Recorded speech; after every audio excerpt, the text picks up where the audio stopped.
agaasimaha guud ee wasaaradda horumarinta caafimaadka Soomaaliland Dr. Maxamed Cabdi Xirgeeye iyo sidoo kale barasaabka gobolka Togdheer Maxamed Cabdilaahi Ibrahim Nafaqo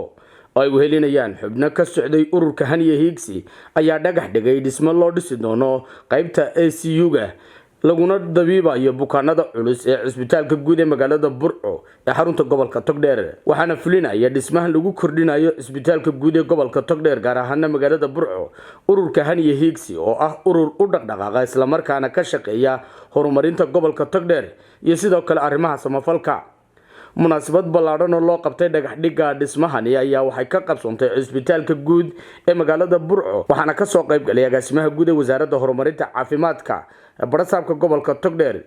xubno ka socday ururka Haniye Higsi dhaqaatiir gudoomiyaasha jaamacadaha Burco Najaax iyo Togdheer iyo sidoo kale marti sharaf kale waxaana ugu horeynba dhismahani iyo sidoo uu ku yimi ka warbixiyay Dr. Axmed Maxamed Cali iyo sidoo kale xubno ku hadlayay afka ururka Haniye Higsi waxaanay kula dardaarmeen in la ilaaliyo dhismahani sidoo kalena waxa halkaasi ka hadlay agaasimaha guud ee cisbitaalka Burco Dr. Maxamed Faarax Dr. Xasan Sheekh Cali Warsame qaar ka mid ah gudoomiyaasha jaamacadaha mudan iyo marti sharaf kale waxaana gabagabadii hadalka soo afmeeray barasaabka gobolka Togdheer Maxamed Cabdilaahi Ibrahim Nafaqo iyo sidoo kale agaasimaha guud ee wasaaradda caafimaadka Soomaaliland Dr. Maxamed Cabdi Xirgeeye waxaanay bogaadiyeen ururka Haniye Higsi isla markaana u mahad celiyeen iyagoo ku amaanay mashaariicda ballaaran ee muuqatay ka hirgeliyeen gobolka Togdheer rafta halkan isugu timi agaasimaha guud ee wasaaradda caafimaadka agaasimaha cusbitaalka gudoomiyaasha jaamacadaha marti sharafta kale odayaasha magaalada xubnaha Haniye Higsi ee halkan ka jooga dhamaantiin waxaan idinku salaamayaa salaanta islaamka assalaamu calaykum wa rahmatullaahi wa barakaatuhu sharaf bay ii tahay inaynu halkan maanta isugu nimaadno ilaahay isugu keenay dhagax dhigan xafladan loo samaynayo magaaladeennii Burco ICU-ga ama qaybta daryeelka caafimaadka dadka aad xaaladooda u liidato markaas aynu maanta dhagax dhigayno sharaf weyn bay ii tahay anigoo ku hadlaya markaa xubnaha Haniye Higsi inta halkan joogta iyo inta kale soo gaadhin naga soo gaadhi weeday xafladda oo markii hore aanu ku talagalku ahaa inaanu khamiista qabanno iyo kuwa wadamadii qurbaha joogaba aad iyo aad baan iyagana ugu mahadnaqayaa sida weyn ee halkan xafladan ay isugu yimaadeen markaa haddaan in yar oo kooban ka idhaahdo kolley waa layga horeeyay ururka Haniye Higsi sacad baa taataabtay asaaskiisii wuxuu ahaa bilowgii 2021kii koob iyo 20 markaa ururku muddo gaaban oo uu jiray waxyaabo aad u fara badan oo dalka iyo dadkaba muhiim u ah ayuu qabtay haddaan in yar ka taataabto waxa ogeydeen waqtigii COVID-19kii wuxuu u qabtay markaa cusbitaalka taagtiisa ahayd hadday tahay sanitizerskii wixii gacmaha kuwii afka lagu xidhanayay waxay markaa awoodeen waxa halkan inagu dhow aanu hirgelinay sanad ka hor 2 qol oo meedka lagu meeyo qolkii hore lagu kordhiyay kuwaasna waxyaabaha ururku qabtay ayay ka mid yihiin waxa ka mida ururku waxyaabaha uu qabtay dawladda hoose oo kale markii nadaafadda khamiistii horeysay ay ka qayb qaateen oo wixii majarafado iyo qalabkii ay markaa u baahnaayeen ay ugu tala galeen waxa ka mida waxyaabaha uu qabtay wadooyin sida jaamacadda Najaax kale wado markaa ay ka fuliyeen masaajida ay fuliyeen waqtiyadii biyo dhaamiska oo kale waxyaabo badan ay qabteen kan aynu hadda joognaana waa mashruucii ugu ballaarnaa ee uu markaa uu ururku fuliyo ilaahay baa mahad iska leh kulli marxalada ayuu soo maray kulli anagoo markaa ururka guddidiisu iyagoo markaa ka duulaysa baahida cusbitaalka marar badan waxay shirar la galeen agaasimaha cusbitaalka markaa agaasimaha oo soo jeediyay waxyaabaha ugu baahida weyn ee cusbitaalkan u qabo ay ka mid tahay markaa ICU ama cinaaya murakasa ama meesha dadka xarajka oo kale meelaha dadka xarajka oo kale la dhigo markaa waa ogtihiin gobolkan baaxadiisa iyo inta uu fiid gareeyo ee dadka uu leeyahay goboladii bari oo dhan inaga xigo oo dhan uu u yahay marji ama meel ay ku soo noqdaan markaa dadka ay xaaladoodu aad iyo aad yacni u liidato waad ogtihiin masaafada inta Hargeysa loo sii wado dad badan ay jidka ku dhinteen marka maadaama ay markaa agaasimihu markaa noo soo bandhigay guddidii ururku way shirtay waxaa la isla qaatay in markaa labada qol ee markaa waqtiga agaasimuhu soo jeediyay in loo dhiso inkastoo markii horeysay aanu ka shakisanayn in yacni muddo yar ay lacagtaasi ku soo xaroon doonto haddana dadaalka ururka oo dad badan oo wadamo badan oo dibadda ay jooga ay ka qayb qaateen oo ay ugu ka mid yihiin sida America Canada wadamada Europe Denmark Jarmalka Switzerland Norway UK Imaaraadka Carabta iyo Bahrain sagaal wadan bay kala joogan dadkaas marka ahlu sharafka muxsiniinta ay ka soo ururiyeen lacagta ay ugu tala galeen marka ilaahay mahadi maadaama uu inoo hirgalay maanta inaynu dhagax dhigno ICU ugu horeeyay ee cusbitaalkan Burco yeelato agaasimihii wasaaradda caafimaadkuuna inala joogo saaxiibka Dr. Xirgeeye marka waxaan filayaa insha Allah bidnillaahi kariim anigoo ka faa'iideysanaya fursaddan magaalada Burco waxay u baahan tahay in dadkeedu gacmaha isqabsado haddii uu dadku isku tashado waxa dhici karta inay wax kasta oo ay markaa u baahan yihiin fuliyaan dadku markaa magaaladu odayaasheedii iyo culimadii iyo waxgaradkii iyo gudoomiyaashii jaamacadu way joogaan in magaaladana loo sameeyo guddi horumarineed oo cusbitaalka la shaqeysa oo wax walba ka shaqeysa oo nadaafada ka shaqeysa marka taasna aad baan anoo ka faa'iideysanayo ku hadlaya afka ururka aan ka codsanayaa dadka waxgaradka ee magaalada inay gacmaha isqabsadaan dawladdu wax kastaba oo ognahay aweedeeda iyo taagdarada marka dadku haday isku tashadaan waxbay qabsan karaan waxyaabo fara badan oo intan ka waaweyn baynu qabsan karnaa taas waa talada aan u soo jeedinayo tan kaga kale waxaan leeyahay insha Allah shirkadan dhisaysana inay dhisto qolal markaa tayo leh ICU-ga dadka caafimaadku baa garan kara wax hawl yar maaha qolalka waa la dhisi karaa laakiin waxyaabo aad uga culus buu u baahan yahay oo mashiin leh oo qalab kale leh oo oxygen leh oo dad shaqaalo caafimaad la tababar leh taasna waxaan ka codsanayaa saaxiibkay Dr. Xirgeeye agaasimi guud oo inala jooga wasaaradda caafimaadku inay ka caawiso markaa cusbitaalka wixii ay ka qaban karto haday qalabkii tahay haday tababarkii shaqaalaha tahay marka insha Allah bidmillaahi kariim intaas aan ku soo koobaya hadalka aad baan idin salaamaya wassalaamu calaykum waraxmatullaahi gobolkan Togdheer baahidiisu way badan tahay hadaynu nahay reer Togdheerna inteena badan inaga madaahna waxaanaynu wax ku qaban karnaa oo aynu gobolkeena hoos ugu eegi karnaa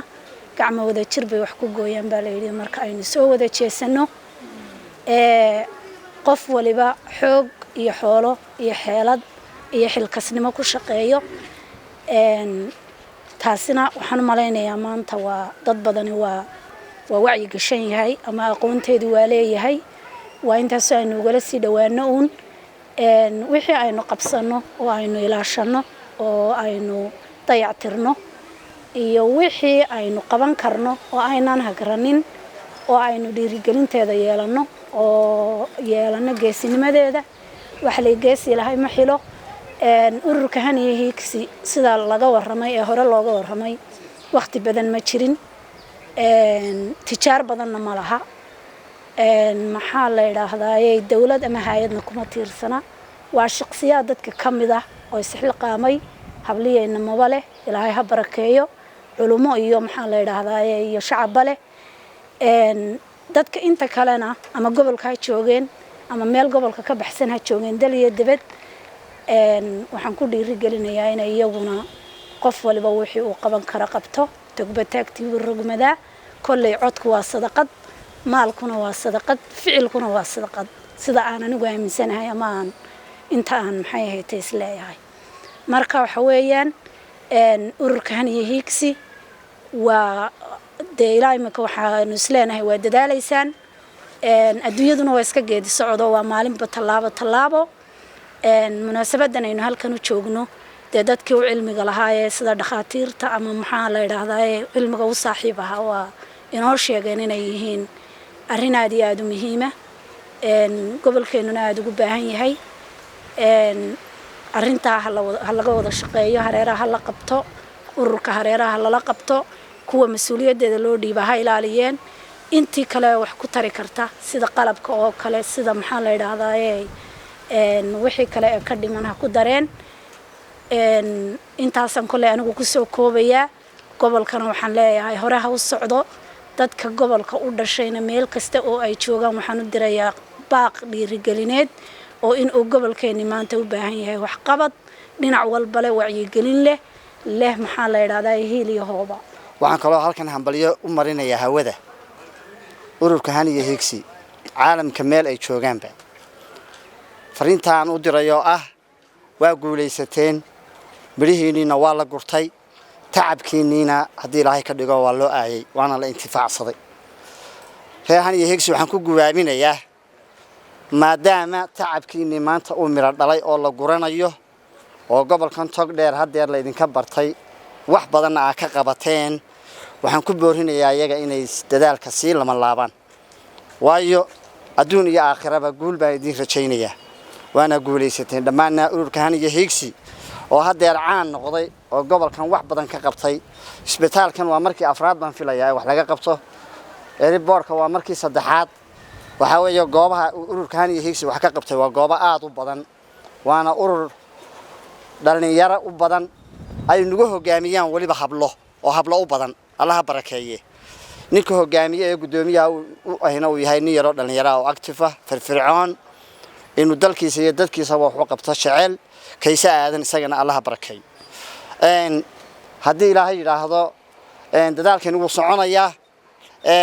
ururkaana waa u ducaynaynaa waxa ugu weyn halkan in u marinayna maanta waxa weeye tacabkooda in ugu mahad celino iyo inaynu u ducayno adduun iyo aakhiraba inuu ilaahay barakeeyo fariinta kale bulsho weynta reer Togdheer ama reer Bucayn u gudbinayna iyaduna waxay tahay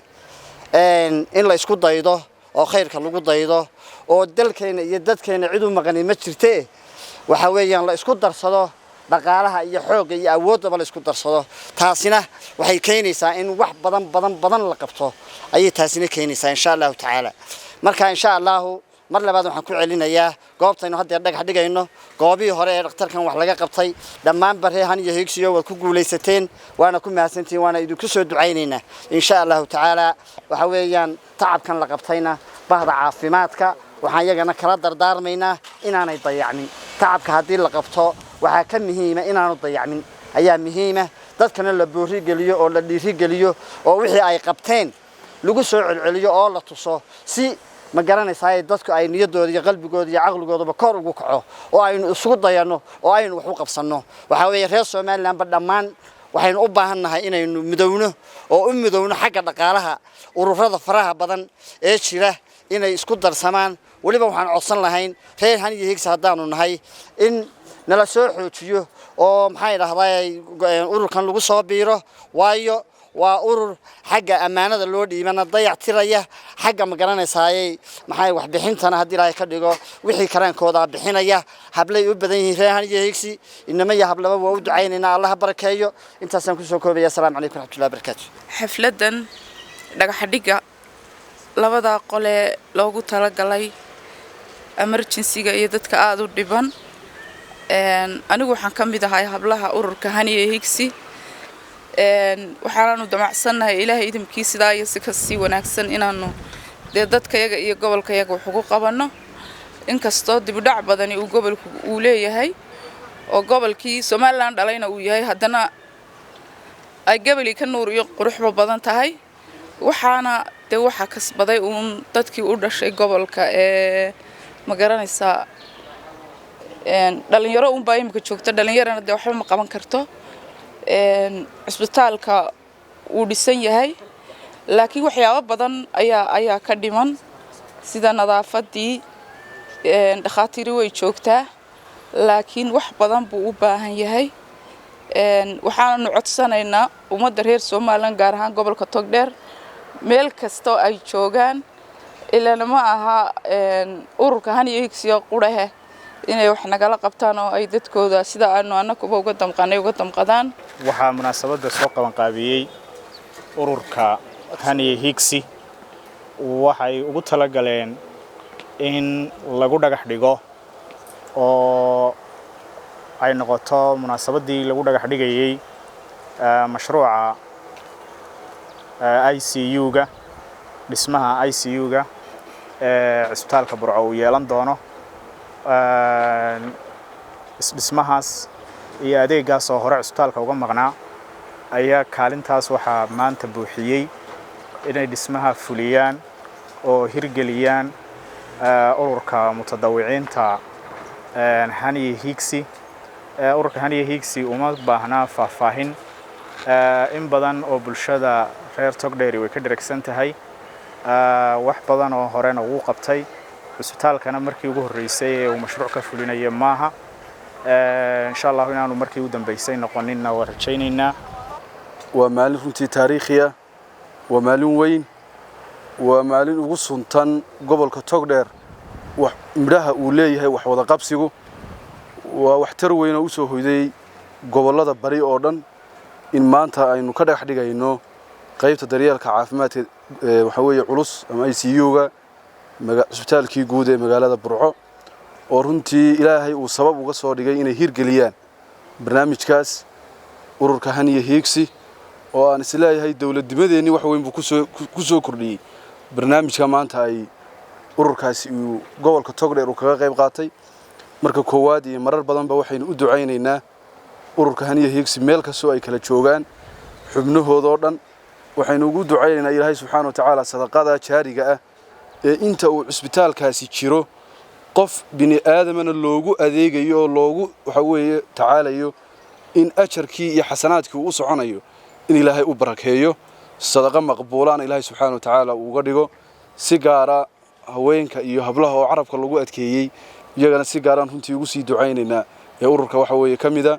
waxaanu baaq u diraynaa qurba joogta kala duwan ee iyaguna ku sugan dalalka la sheegay inay awoodooda iyo cududooda ay ku biiriyaan ururka Hani Higsi. tiraba 5 goobood baan goobjoog ka ahaa shirar badan baan kala qayb galay waa urur uu ka go'an yahay ama hankooda sida magacooduba uu yahay Hani Higsi inay degmada iyo gobolka wax weyn ay ku soo celiyaan. waxa runtii farxad weyn sidoo kale inoo ah in agaasimihii guud inala joogo oo aynu fariinta maanta halkan aynu ku farayno iyo codsigeen u dareenaaba uu yahay qalabayntii iyo wax alaali wixii dawladnimo ee runtii wasaaradda uga baahnayn ee gobolkan uu xaq u lahaa in ayaguna ay nagala qayb qaataan oo qaybtooda waxa weeye aynu keenno gobolka Togdheerna iyo shacbigiisa guud iyo dibadba waxaan iyagana ugu baaqaynaa inay tanoo kale ay tusaalaha dhow u tahay midhaha uu leeyahay wax wada qabsigu. aad iyo aad baa u mahadsantihiin waxaan marar badan baynu u ducaynaynaa u mahad celinaynaa ururka Hani Higsi. Ilaahay subxaanahu wa ta'aala ha barakeeyo xoolahooda iyo ubadkooda iyo hantidoodaba Allah ha u barakeeyo qurbaha ay ku nool yihiin iyo dhulka runtii fog ay ku nool yihiin duruufta iyo xaaladaha kala duwan ee ay ku sugan yihiinna Allah subxaanahu wa ta'aala ha u fudaydiyo hana ka samata bixiyo.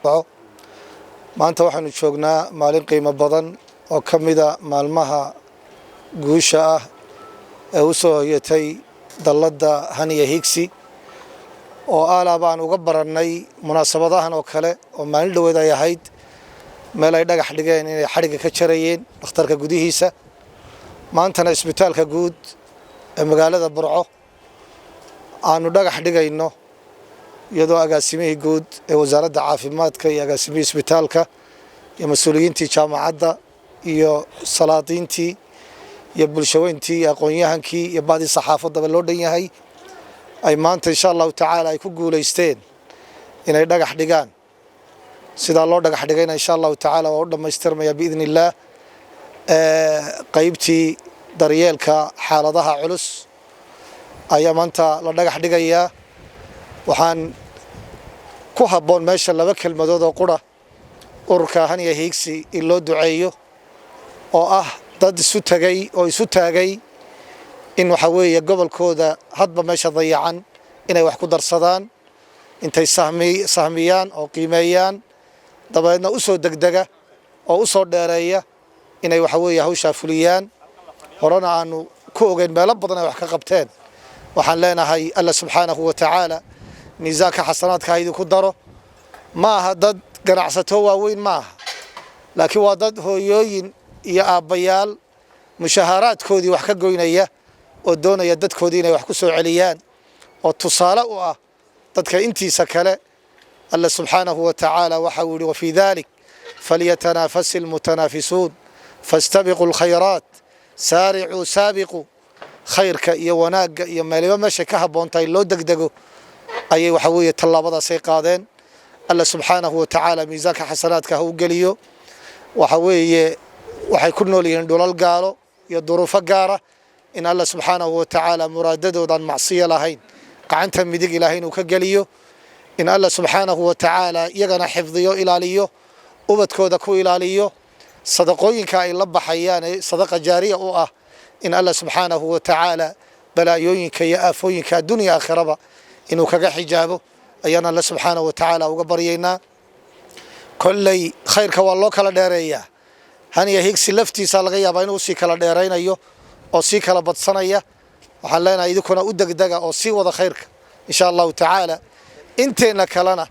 inaynu saas oo kale insha allahu tacaala khayrka iyo wanaagga aynu ugu helanaano kelmadda labaad waa kelmad aynu u soo jeedinayno mas-uuliyiinta bahda caafimaadka oo maanta mas-uuliyiin waaweyn ay nagala joogaan meeshaa la dhisay insha allahu tacaala la dhammaystiri doono in mas-uuliyaddeeda sida ugu habboon aad uga soo baxdaan sidaad mas-uuliyaadka kaleba u hayseen oo meeshaas insha allahu tacaala sida waxyaabo kalena ay noogu daraan inaynu si fiican u agaasino oo u maamulno oo uga shaqaysiino ayaan ku talinaynaa insha allahu tacaala dhammaanteenna hadday tahay mas-uuliyiinta dowladda iyo hadday tahay shacabkaba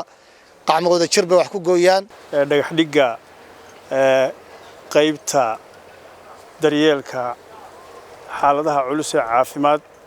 inaynu ka dhagax dhigno isbitaalka guud ee magaalada Burco qaybtaasoo ahayd runtii qayb aad iyo aad loogu baahnaa oo ka dhinayd adeegyada caafimaad ee isbitaalka ama guud ahaan magaaladaba runtii arrintaasi waa arrin weyn oo maanta aynu isugu nimi ilaahay baa mahad leh waxaa iyaguna ammaan mudan iyo in loo mahad celiyo ururka Haniya Higsi oo iyagu maalgeliyey waa urur ku sifoobay samafalka adeegyada danaha guud iyagana ilaahay waxaan uga baryaynaa inuu ka abaalmariyo gaar ahaan hablaha oo waxyeelada iyo warwarka qurbaha oo ilaahay ka yareeyo ayaan ugu ducaynaa iyagana haddaad imika isu timaadeen oo intaa xooggaa marisan meelo badan imika la tilmaamay aad samayseen dee halkaa ka sii wada waan idin ammaanayaa aad iyo aad baan idinku ducaynayaa waxaan u ducaynayaa ciddidii ku soo meeshan ka timi qodob oo keliya mid waa duco aan u ducaynayo Haniya Higsi allaha barakeeyo gaaliya islaamna allaha u sakhiro meeshay joogaan baa ilaahay dalad macaan allaha u dhigo taas waa intaa waa duco waxaan kaloo mahad celinayaa ilaahay baa mahad leh xafladan quruxda badan leh madaxda isugu timi madax iyo majaba aad iyo aad baan idin salaamayaa intaasuna waa intaa waxaan aad iyo aad u bogaadinayaa wasaaradda caafimaadka ilaa agaasimaha guud ilaa wasiirka ilaa agaasimaha dhakhtarka gobolka ilaa agaasimaha guud ee doctor xasan shaqaali warsame dhammaantiin aad iyo aad baan idinku mahadnaqayaa intaasuna waa mahadnaq waxaan kaga baxayaa oo ku gabagabeynayaa laba xalfado aan tago laba xalfadood baa igu wanaagsan xaflad diimeed iyo xaflad waxqabasho oo tan dhakhtarkoo kale ah ee dadka lagu badbaadiyo labadaasaa ugu karaamo badan uguna wanaagsan labadana waxaan leeyahay aad iyo aad ilaahay dadka ha u tuso ilaahay dadka kor iyo hoosba ha u arkeen dantu waxay ku jirto aad iyo aad baan intaana ugu mahadnaqayaa waxaan aad iyo aad u bogaadinayaa gabdho iyo wiilalba Haniya Higsi baan ugu mahadnaqayaa ama gudaha joogeen ama dibadba ha joogeen halkaa abtii adeer halka sii wada kordhiya ha kala hadhina heer iyo hoob ha kala hadhina dawladdana waxaan leedahay agaasimaad iyo wasiirkaaguba wixii ka dhiman halka la dhagax dhigayo iyo dhakhtarkaba haddii ilaahay idmo wax qabta oo si wacan wax u qabta horta waxaan u ducaynayaa ururka Haniya Higsi waxaan leenahay sadaqada ay bixiyeen ilaahay miisaanka xasanaadka ha u saaro ilaahayna meeshay ka soo saareen wax ka khayr badan oo ka baraka badan ha ugu bedelo kole intooda badan waa qurbo jooge ilaahay balaayooyinka kaga xijaabo meel ay joogaanba ilaahay waalidiintoodna ha ugu naxariisto oo maartay qaar baa jira waalidkoodu bixiyay qaar baa jira caafimaad ka cabanay ilaahay qof walba baahidiisa isaga oge ilaahay waxa uu wixii ula niyooday ilaahay ha ka siiyo xasanaad iyo wanaag dhammaan inteena halka isugu timina sidaas oo kale ilaahay dambigeena ha dhaafo ilaahay dambigii waalidkeena ha dhaafo ilaahay maatida inaga dhimatay ilaahay ha u naxariisto dadka inaga xanuunsanaya gobolka meel ay joogaanbana ilaahay ha caafiyo taasina waa mid ay xaq inoogu leeyihiin in dadkaasi oo inaan u ducayno intaa haddaan ka gudbo anigu waxaan ka wakiilahay amaan guddoomiyaheeda ahay shirkadda dhisaysa halkan ee Ciga Construction Company marka annaga ayaana lagu wareejiyay oo naloo xil saaray inaan dhisno qaybta ICU-ga labada hool marka insha Allah waxaan kala wareegaynaa qoladii dhisaysay Han iyo Hiigsi lacagta wajigii hore ayaan kala wareegaynaa galabta insha Allah waxaan ballan qaadaynaa inaan dhisno dhisme tayo leh oo fiican oo ma ogtahay dhisme qaran oo aan ku xisaabtamayno inaan annaguna wax ku leenahay dhammaan dadweynuhuna wax ku leeyahay marka taana insha Allah waxaan ballan qaadaynaa in iska xil saarno oo si fiican u dhisno kulli hadal badan oo aan oranayo de haray oo laga tagay ma jiro agaasimaha guud wasaaradda horumarinta caafimaadka gudoomiyaasha jaamacadaha madax dhaqameedka ururka xubnaha nagala jooga Han iyo Hiigsi ee hawlaha iyo namadaba leh saxaafadda waxaan ku salaamayaa salaamu calaykum waraxmatullaahi wabarakaatuh salaanka dib runtii maanta farxad weyn bay noo tahay ka cusubtaal guud ahaan iyo wasaaradda caafimaadka guud ahaanba inaan ka soo qayb galno xafladan aynu isugu nimid furitaanka ama dhagax dhigga qaybta cusub ee cusubtaalka Burco lagu soo kordhinayo qaybta ICU-ga ama intensive care unit runtii marka hore mahad ilaahay baa iska leh oo dhan waxaan u mahad celinayaa ururka Han iyo Hiigsi oo waxa weeyaan hawshan runtii codsi aan u gudbinay anagu oo ka yimid xaggayga cusubtaal ahaan naga aqbalay in badanna falanqeeyay ugu dambeyntiina aqbalay in mashruucaasi ay fulin doonaan ku guuleystay in uu hirgalo oo maanta mashruuca kontaraagiisa ay bixiyaan runtii waan u mahad celinayaa ilaahay waxaan ka rajaynayaa qof kasta oo qayb qaatay oo xubnaha urur ka mid ah inuu miisaanka xasanaadka ugu daro waxa uu la baxay runtii waxaas waa wax xilli ugu baahan yahay anfici doona maantana waxa weeyaan gobolkii iyo degmadii iyo cusbitaalkii Burcaba faa'iido weyn maartay u soo kordhin doona marka aad baan ugu mahad celinayaa runtii ururkaas oo ah urur tilmaaman oo waxqabadkiisa runtii cusbitaalka ka muuqdo oo maanta kan yahay mashruucii labaad ee nagala shaqeeyaan maartay hirgeliyaan cusbitaalka guud ahaan intii aan mas'uuliyadda hayay aad baan ugu mahad celinayaa runtii waana mahadsanyiin runtii waxaan istaahilaan in maartay abaalmarin ee wasaaradda ahaan la siiyo maadaama ay soo kordhiyeen qaybo aad muhiim ah runtii cusbitaalka waxyaabaha istiraatiijiyadaha qorshaysnaa waxa ka mid ah cusbitaalku inta uu sameysnaa aan hirgelin in uu ICU yeesho qaybta ICU waa qaybta lagu maamulo maartay dadka aad u xanuunsanaya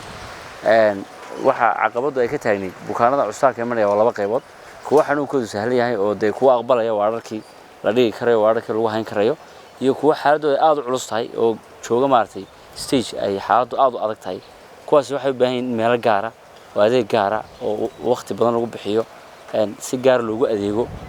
maartay tamar badan la geliyo runtii ma aanan haysan meeshaas aad baan ugu mahad celinayaa in maanta dhagax dhigii ICU-ga aynu wada joogno oo agaasimaha guud wasaaradda caafimaadka oo maanta insha Allah taala dhagax inoo dhigi doono hirgelintiisa runtii shirkaddu ay ku dhameyn doonto wax ka yar maartay 50 cisho haddii Ilaahay ka dhigo aad baan ugu mahad celinayaa runtii ururka annagu cusbitaal ahaan waxaan ballan qaadanaynaa haddaan mas'uuliyiintii in maartay dhismaha iyo qalabkii wasaaraddu ay qaybo ka mid ah ay keentayba oo imka ay yeelaan cusbitaalka iyo insha Allah qaybta kalena ay rajaynaa in ay dhawaan iman doonto inaanu sida ugu fiican uga shaqaysiino annagoo awal maartay baahidaas haysay in baahida sida ugu fiican aan uga faa'iideysan doono oo dadka reer Burco maanta laga bilaabo aan qof ambulance lagu qaado oo ICU loo raadiyo aanu jiri doonin insha Allah taala runtii tababarada shaqaalaha iyo waxyaabaha kale la halmaalana insha Allah waxyaabaha degdeg ah imika xilligan aan qaban doono haddii la ka dhigo ICU wuxuu ku soo kordhin doonaa cusbitaalka in qof damba xanuunsanaya xaaladdiisu adag tahay aan loo qaadin doonin magaalo kale ama Hargeysa ama meelo kale ee cusbitaalka Burco insha Allah adeegga uu qaban doono haddii la ka dhigo aad baan ugu mahad celinayaa cid kasta oo qayb qaadatay ilaahay baa mahad leh subxaanahu wa ta'ala mar walbana mudan inaan ammaano una mahad celino mar labaadka waxaan u mahad celinayaa ururka Han iyo Hiigsi oo runtii markii koowaad iyo markii labaad iyo markii saddexaad iyo markii afraadba ayna ahayn ay waxqabad runtii dhaba oo la taaban karo ay ka sameeyeen gobolka Togdheer xaruntiisa Burco iyo qaybaha kala duwan ee gobolka gaar ahaan cusbitaalka Burco intii aan joogay cusbitaalka Burco tiraba waa 4 jeer inta aan ka soo qayb galay ee waxqabad ballaaran oo la taaban karo runtii ay ka sameeyeen waxaan leenahay haniya hiigsi hablaha iyo inamada ururka ku jira ee qurba jooga iyo qulqul joogaba leh ilaahay miisaanka xasanaadka idin saaro dowrkiinni iyo waajibkiinni baad gudateen waxaad garateen wax dad badan runtii ay garan waayeen iskaashiguna wax badan buu runtii qabtaa sideen ku soo caalamaalay ka dawlad ahaan iyo ka shacab ahaanna 32 sano inaynu iskaashi dhanka dawladda iyo dhanka shacabka gaar ahaan qurba jooga ha u badnaadaane aad iyo aad baan idinku mahadcelinaynaa haniya hiigsi wuxuu ka mid yahay ururada runtii ugu firfircoon ee ugu waxqabadka badan runtii danta guud ka shaqeeya waxa kaliya ka horeeya baan filayaa dahabshiil group ayaa ka horeysa haniya hiigsi waxqabadkiisa markhaanti baanu ka nahay ilaahayna waa idin og yahay bulshada gobolka Togdheer ee samaha jecel ee waxqabadka jecel ee wanaagga daraysana iyaguna waa idin og yihiin aad iyo aad baan idinku mahadcelinaynaa jazaakumullahu khayran maantana ka maamul gobol ahaan farxad bay noo tahay in gargaarkii degdega ahaa qolkii loogu talagalay maanta haniya hiigsi ay maanta aanu dhagax dhigayno ka dawlad ahaanna waxaanu ballan qaadaynaa wixii loogu adeegi lahaa hadday qalab tahay iyo haddii wixii kale ee tansiilaad ee service ay tahayba intaba haddii ilaahay ka dhigo in maxay tahay sidii horeba ay u qaabili jiray dawladdu ay u qaabili doonto khaasatan wasaaradda horumarinta caafimaadka oo maanta ilaahay fadligii uu inala joogo agaasimihii guud ee wasaaradda horumarinta caafimaadka oo inoo sheegi doona haddii ilaahay ka dhigo qalabkiina qaybna in la keenay qaybtii kalena inay soo socoto intii ka dhiman haddii lahayd ma lagu soo dari doono aad iyo aad baan u mahadsantihiin waxaan idinkaga tegayaa dhammaantiin bulshada gobolka Togdheer barbarkay ka baxdaa waa bakala qaleen sidii iskaashigeena iyo waxqabadkeena iyo horumarkeena intaba aynu soo kaashanaynay iyo nabadgelyadeena ayaynu ka shaqayn doonaa aad iyo aad baan u mahadsantihiin dhammaantiin assalaamu calaykum waraxmatullaahi wabarakaatu barasaabka gobolka Togdheer madaxda jaamacadaha ee halkan jooga agaasimaha cusbitaalka madax dhaqameedka iyo marti sharafta iyo helu karamka halkan fadhiya iyo dhammaan ka soo qaybgalayaasha assalaamu calaykum waraxmatullaahi wabarakaatu runtii sharaf bay tahay maanta inaan ka qayb galo xafladan dhagax dhigga ah ee ururka han iyo hiigsi ay kaga qayb qaadanayaan inay ku dhisaan qaybtii ICU-ga ee cusbitaalka guud ee magaalada Burco runtii qaybta ICU-gu sidoo agaasimuhu bay noo sheegay waxay ahayd qayb aad loogu baahan yahay baahideedu jirto cusbitaalku markuu cusbitaal intan leeg oo gobol uu noqdo waliba gobollo badan u adeegaya inuu lahaado ay ahayd wasaarad ahaan waa ka sii hawlgalay xagga qalabka intiisi badnayd waa taallaa inta ka dhimanna waan soo buuxinaynaa insha Allah oo waan keenaynaa waxaan jecelahay inaan halkan uga mahad celiyo oo aan ku amaano ururka han iyo hiigsi oo runtii sida laynoo sheegayo markii koowaad aanay ahayn ee ay ka qayb qaataan dhinaca caafimaadka gaar ahaan cusbitaalkan oo laynoo sheegay inay xilliyo badan oo xilligii koonfurku ka mid yahay oo qaybta meydku ay ka mid tahay oo qaybo kale ay ka mid yihiin inay hore uga qayb qaadateen waxaan leeyahay tan iyo kuwii horeba miisaanka xasanaadka Allah idinku daro oo alla jisaayigeeda haydin siiyo midda kale ee aan doonayo inaan hoosta ka xariiqaa waxa weeye wax lagu bahoobo waxa ugu wanaagsan oo ugu karaamo badan oo ugu sharaf badan in wax qabadka ummadda iyo meelaha khayrku ku jira lagu bahoobo taas ayaa ina anfacaysa ururkana waxay u muuqataa inuu u bahoobay inuu qaybta wanaagsan ee nolosha uu ku bahoobo oo uu wax u taro inta ay nool yihiin ummadda wax u taraan markay tagaanna ay u noqoto sadaqa jaari oo u socota ilaahay xasanaadka idinku daro waxaan jecelahay inaan wax ka taabto wasaaraddu waxay ugu tala gashay halkan oo ah inay qalabkii mishiinada ahaa ee dadka marka la dhiso ay mishiinay u baahan yihiin waxay u baahan yihiin sariiro dhammaan mishiinadii intoodii badnayd waa la keeno way yaalaan sariiraha iyo wixii kale dhimanna waa ka qayb qaadan doonaa iyo wixii qalaba ee uu u baahan yahayba tababarka waxaan samayn doonaa inaanu inta dhismuhu socdaba la soo tababaro dadkii ka shaqayn lahaa oo ay runtii u sii tababartaan si maalinta xadhigga laga jaro ay shaqadiisuna u bilaabanto wasaaraddu runtii cusbitaalku muhiimad weyn buu leeyahay labadii bilood u dambeeyay cusbitaalka waxa la keenay mishiinkii CT scanka oo 300,000 lacag ka badan ku kacay waxa la keeno hadda shaqaynaya mishiinno kale oo ultrasound casriya oo isaguna $30,000 oo dhowdhow ku baxay labadii bilood u dambeeyay baa intaas oo mishiin la keenay dhismayaasha aad bay wasaaraddu uga qayb qaadatay intaan ogahayba oo qaybaha paymentka la dhisay sanadihii dhawaa qaybta laabka meelo badan baa la kordhiyay rehabilitationna waa lagu sameeyay waxa kale oo cusbitaalku runtii uu helaa budgetka dawladda oo kuwartarle uu helo oo uu yaamayn 3 biloodkiiba uu mar helo uu yahay cusbitaalka labaad marka laga reebay ka Hargeysa ee budgetka ugu ballaaran ee wasaaraddu bixiso hela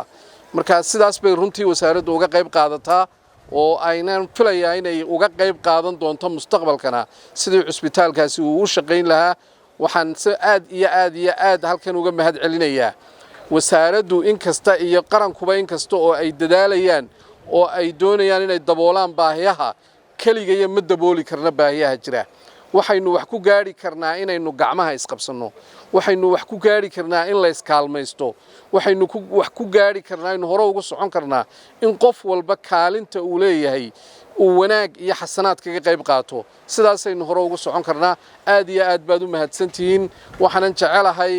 inaynu dhagax dhigno oo maanta aynu dhagax dhigno insha Allah muddo yaro koobanna xarigeenu ka jari doonaa wassalaamu calaykum waraxmatullaahi